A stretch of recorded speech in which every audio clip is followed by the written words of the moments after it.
喺巴士站旁邊空地樹立咗一個約4米高嘅白色十字架，四周圍與一盆盆嘅鮮花圍繞成一個小圓圈襯托着，使到整個環境充滿着清新氣息之感。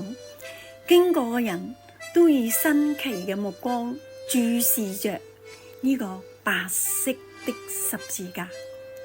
呢係多年前喺一個屋村裏面出現嘅一個宣傳嘅裝置。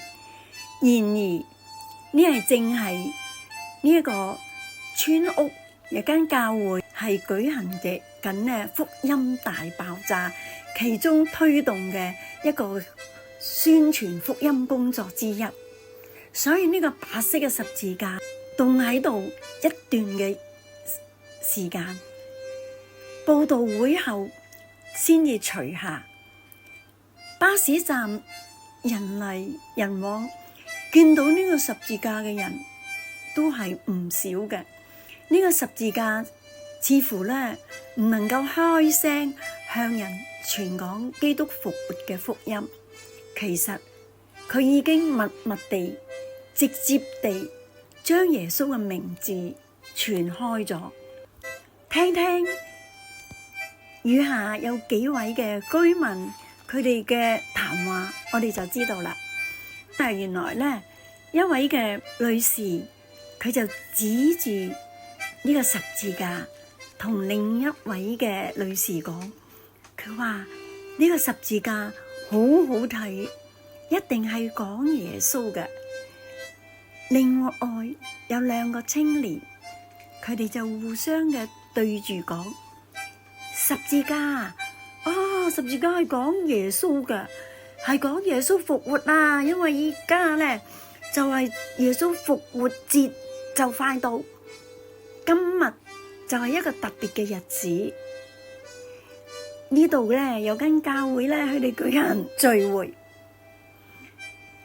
又有一位嘅小孩子，佢拖住佢嘅媽媽嘅手，拉近佢嘅媽媽走近呢個十字架。咁但係呢個媽媽咧，佢就企喺度唔喐，就講耶穌復活啊！呢個十字架係基督教堂嘅宣傳啫。仲有好多人以好詫異嘅口吻問：點解樹立呢白色嘅十字架喺呢度呢？當時我同埋幾位嘅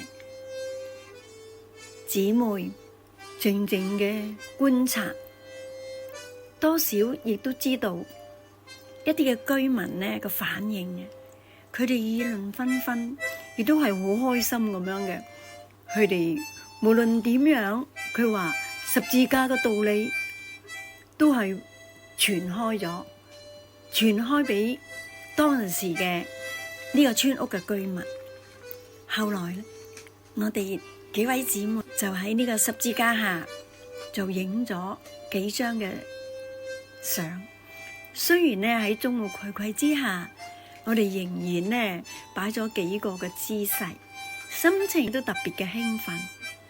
呢個係表示我哋喜歡親近十架，因為呢個十字架係基督永遠嘅得勝，有十字架就有耶穌嘅復活。